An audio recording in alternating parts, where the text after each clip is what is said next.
നമസ്കാരം. ശബരിമലയിലെ സ്വർണ്ണപ്പാളികളുമായി ബന്ധപ്പെട്ട അഴിമതി ആരോപണങ്ങൾ കേരള രാഷ്ട്രീയത്തിൽ വൻ പ്രത്യാഘാതങ്ങൾ സൃഷ്ടിച്ചുകൊണ്ട് പുതിയ തലങ്ങളിലേക്ക് ഇപ്പോൾ കടക്കുകയാണ്.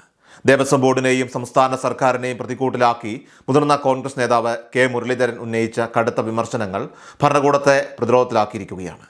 സ്വർണ്ണക്കൊള്ളയുമായി ബന്ധപ്പെട്ട അന്വേഷണത്തിൽ സർക്കാർ ബോധപൂർവം ഒത്തുകളിക്കുകയാണെന്നും വകുപ്പ് മന്ത്രിയെയും ഉയർന്ന ഉദ്യോഗസ്ഥരെയും നിയമത്തിന് മുന്നിൽ നിന്ന് രക്ഷിച്ചെടുക്കാനായിട്ട് തന്ത്രിയെ ബലിയാടാക്കാനുള്ള നീക്കമാണ് നടക്കുന്നതെന്നും അദ്ദേഹം ആഞ്ഞടിച്ചു.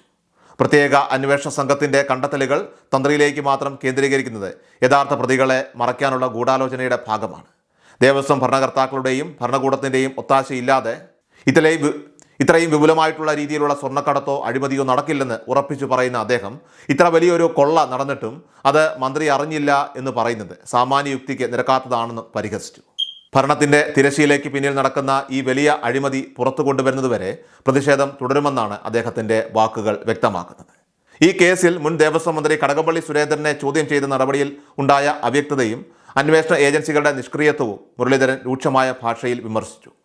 ബാറ്ററി പോയ വാഹനത്തിന് സമാനമാണ് പ്രത്യേക അന്വേഷണ സംഘത്തിൻ്റെ പ്രവർത്തനമെന്നും ഹൈക്കോടതിയുടെ ഇടപെടൽ ഉണ്ടാകുമ്പോൾ മാത്രമാണ് അന്വേഷണത്തിന് ജീവൻ വെക്കുന്നതെന്നും അദ്ദേഹം പരിഹസിച്ചു.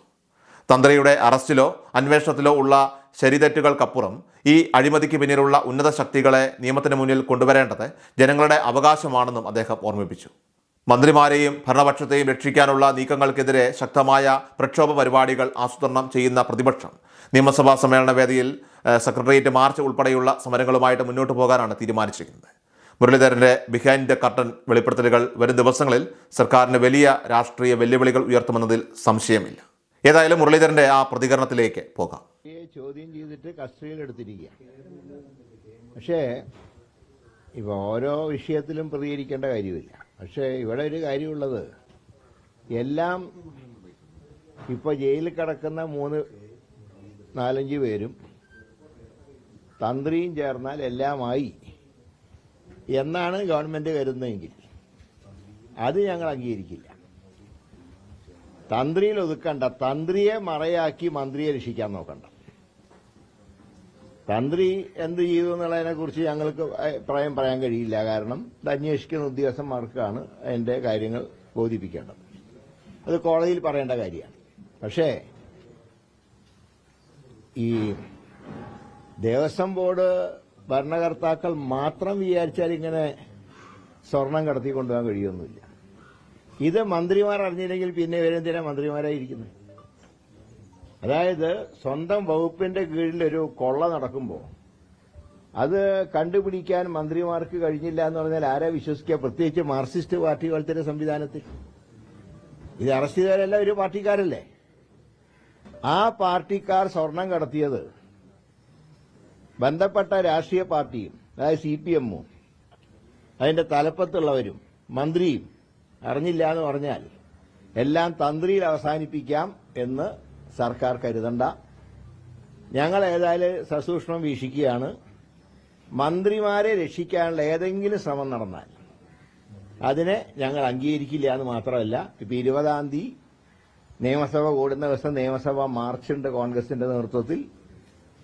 കാര്യങ്ങൾ വീക്ഷിച്ച് വേണ്ടി വന്നാൽ അതിശക്തമായിട്ടുള്ള സമരം കോൺഗ്രസിന്റെയും UDF-ന്റെയും ഭാഗത്തുണ്ടാവും. അല്ല, അത് തന്ത്രിയിൽ ഒതുക്കാൻ നോക്കരുത്. ഞാൻ ചോദിക്കുന്നത്, കടകംപള്ളിനെ ചോദ്യം ചെയ്തിട്ട് എന്തായി? അതറിയാൻ ജനങ്ങൾക്ക് താല്പര്യമില്ലേ? ഇത്രയും വലിയ സ്വർണ്ണക്കൊള്ള നടന്നത് ഒരു മന്ത്രിക്ക് കണ്ടുപിടിക്കാൻ കഴിഞ്ഞില്ല എന്ന് പറഞ്ഞാൽ ആരാ വിശ്വസിക്കുക? പ്രത്യേകിച്ച് മാർക്സിസ്റ്റ് പാർട്ടിയെ പോലത്തെ ഒരു പാർട്ടിയുടെ സംവിധാനത്തിൽ. അതുകൊണ്ടാണ് പറയുന്നത്, തന്ത്രി അറസ്റ്റ് ചെയ്യേണ്ട ശരിയും തെറ്റുകളെ കുറിച്ചൊന്നും ഞാൻ പറയുന്നില്ല. അത് SIT കോടതിയിൽ പറയേണ്ട കാര്യമാണ്. ആ കാര്യങ്ങൾ കോടതി തീരുമാനിക്കട്ടെ. പക്ഷേ ഇതുകൊണ്ട് മാത്രം പ്രശ്നം അവസാനിച്ചു എന്ന് കരുതണ്ട. ബിഹൈൻഡ് ദ കർട്ടൻ ഇനിയുണ്ട്, അതുകൂടെ പുറത്തു വരണം.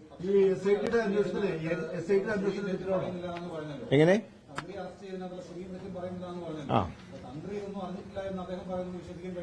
അല്ല, അതൊക്കെ ഇൻവെസ്റ്റിഗേഷനിൽ തെളിയട്ടെ, കോടതിയിൽ തെളിയട്ടെ.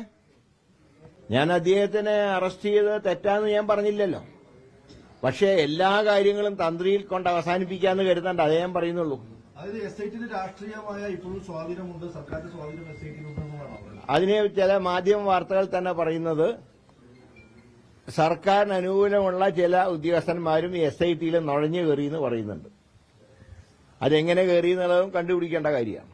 പക്ഷെ കോടതിക്കെതിരെ SIT-യുടെ അന്വേഷണത്തിൽ ഒരു പ്രശ്നമുള്ളതായിട്ട് കണ്ടിട്ടില്ല. കോടതി പറഞ്ഞില്ലായിരുന്നെങ്കിൽ അല്ല, ഹൈക്കോടതി പറഞ്ഞെന്താ, ഇഴഞ്ഞു നീങ്ങുന്നു പറഞ്ഞപ്പോഴല്ലേ പിന്നെയും ഉണർന്നത്. ഇത് ചില വണ്ടികൾ പെട്ടെന്ന് പോയിട്ട് നിർത്തുമ്പോ പിന്നൊന്ന് ഉന്തി കൊടുത്ത് സ്റ്റാർട്ടാക്കുന്ന പോലെ ബാറ്ററി ഡൗണായ വണ്ടിയെ പോലെയാണ് SIT പ്രവർത്തിക്കുന്നത്. ഇടയ്ക്ക് ഹൈക്കോടതി ഒന്ന് ഉന്തി കൊടുത്താലേ വണ്ടി സ്റ്റാർട്ടാവുള്ളൂ, വീണ്ടും ഡൗൺ ആവുന്നുണ്ട്. ഹൈക്കോടതി എന്തിനാ തൃപ്തി എന്ന് പറഞ്ഞത്? ആദ്യം അസംതൃപ്തി പറഞ്ഞ് പിന്നെയും കുറച്ച് ആക്ഷനിലേക്ക് നീങ്ങിയപ്പോഴാണ് ഹൈക്കോടതി ശരി മുന്നോട്ട് പോയിക്കോളാൻ പറഞ്ഞു. അല്ലാതെ പൂർണ്ണ തൃപ്തി ഹൈക്കോടതി പറഞ്ഞിട്ടില്ല. അത് മന്ത്രിമാരുണ്ടാക്കുന്ന കളകഥയാണ്. ഈ ശബരിമല കേസ് ഒരു രാഷ്ട്രീയ ആയുധമാക്കി തന്നെ UDF മുന്നോട്ട് ഞങ്ങൾക്ക് രാഷ്ട്രീയമല്ല നോക്കേണ്ടത്. ഏതൊരു ക്ഷേത്രത്തിന്റെ ആണെങ്കിലും പള്ളിയുടെ ആണെങ്കിലും ഭക്തജനങ്ങൾ നൽകുന്ന കാണിക്ക, ക്ഷേത്രത്തിന്റെ പള്ളിയുടെയും വരുമാനം, ഇതൊക്കെ ആര് കൊള്ളയടിച്ചാലും ഞങ്ങൾ അതിനെ അംഗീകരിക്കില്ല. അതിനെ രാഷ്ട്രീയമായിട്ടല്ല ഞങ്ങൾ കാണുന്നത്. ജനങ്ങളുടെ വിശ്വാസങ്ങളെ ഹനിക്കുന്ന പ്രവർത്തനങ്ങൾ നടത്തിയാൽ അത് തടയപ്പെടണം. ഈ തന്ത്രിയുടെ അവസ്ഥ ഞെട്ടിക്കുന്ന ഒരു സംഭവമാണ്. അപ്പോൾ ഈ തന്ത്രിമാരെ നിയോഗിക്കുന്നതിൽ ഇത് പാരമ്പര്യമായി ലഭിക്കുന്ന ഒരു പദവി, അപ്പൊ അതിന്റെ കാര്യത്തിലൊക്കെ ഒരു പുനർചിന്തനം വേണ്ടി വരില്ല ഈ മാറിയ കാലത്ത്. ഞാൻ പറയും, 1-2 പേർക്കെതിരെ ആരോപണം വന്നതെന്ന് ചോദിച്ചാൽ അവർ മുഴുവൻ മോശക്കാരാണോ? മുമ്പ് ഒരു തന്ത്രിക്കെതിരെ ഒരു പരാതി വന്നല്ലോ, എന്താണെന്ന് എല്ലാവർക്കും അറിയാലോ. അതേ വ്യക്തിയെ കൊണ്ടല്ലേ അയ്യപ്പ സംഗമത്തിന് വിളക്ക് തെളിയിപ്പിച്ചത് മുഖ്യമന്ത്രി. അതും കൂടെ നോക്കണ്ടേ? മുഖ്യമന്ത്രിക്ക് കാര്യങ്ങളൊക്കെ അറിയാലോ. ഒരു തന്ത്രിക്കെതിരെ ആക്ഷേപം വന്നപ്പോ അദ്ദേഹത്തിനെ താന്ത്രിക പ്രവൃത്തിയിൽ നിന്ന് മാറ്റി നിർത്തപ്പെട്ട ഒരു വ്യക്തി, അദ്ദേഹത്തിനെ കൊണ്ടല്ലേ അയ്യപ്പ സംഗമത്തിന് വിളക്ക് കത്തിച്ച്. അപ്പൊ എന്താ തന്ത്രി നല്ല ആളായോ? പിന്നെ ഇപ്പോ അറസ്റ്റ് ചെയ്ത തന്ത്രിയെ മുഖ്യമന്ത്രിയുടെ അപ്രീതിക്ക് പാത്രമായ ആളാണ്. സ്ത്രീ പ്രവേശനത്തിന്റെ കാര്യത്തിൽ അവിടെ ശുദ്ധീകരണം നടത്തിയതിന് അദ്ദേഹത്തിനെ കുറിച്ച് മുഖ്യമന്ത്രി പറഞ്ഞ കാര്യങ്ങളൊക്കെ എല്ലാവർക്കും ഓർമ്മയുണ്ട്. ഏതായാലും ഒറ്റ കാര്യം ഞങ്ങൾ പറയുന്നുള്ളൂ. മുഖ്യമന്ത്രി പറഞ്ഞത് ശരിയായ തരത്തിലല്ല ഇപ്പോൾ കാര്യങ്ങൾ വരുന്നത്. എങ്ങനെ?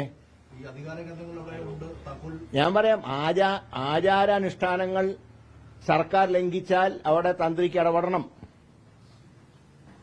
ഈ സ്വർണ്ണക്കൊള്ള വിഷയത്തിൽ തന്ത്രിയുടെ ശരിയോ തെറ്റോ എന്നുള്ളതിനെ കുറിച്ച് ഞാൻ പറയുന്നില്ല. പക്ഷേ ആചാരാനുഷ്ഠാനങ്ങൾ ലംഘിക്കപ്പെട്ടപ്പോൾ അന്ന് തന്ത്രി എടുത്ത തീരുമാനം ശരിയായിരുന്നു.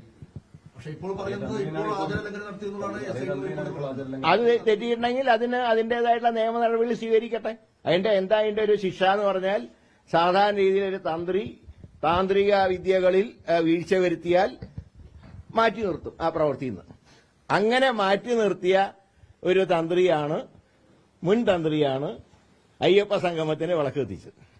നിയമസഭാ സമ്മേളനത്തിലും കോൺഗ്രസ് ഈ വിഷയം സഭയിലുണ്ട്. തീർച്ചയായിട്ടും യഥാർത്ഥ കള്ളന്മാർ പുറത്തു വരുന്നവരെ ഞങ്ങൾ ഉന്നയിച്ചുകൊണ്ടേയിരിക്കും, സമരം ചെയ്തുകൊണ്ടേയിരിക്കും.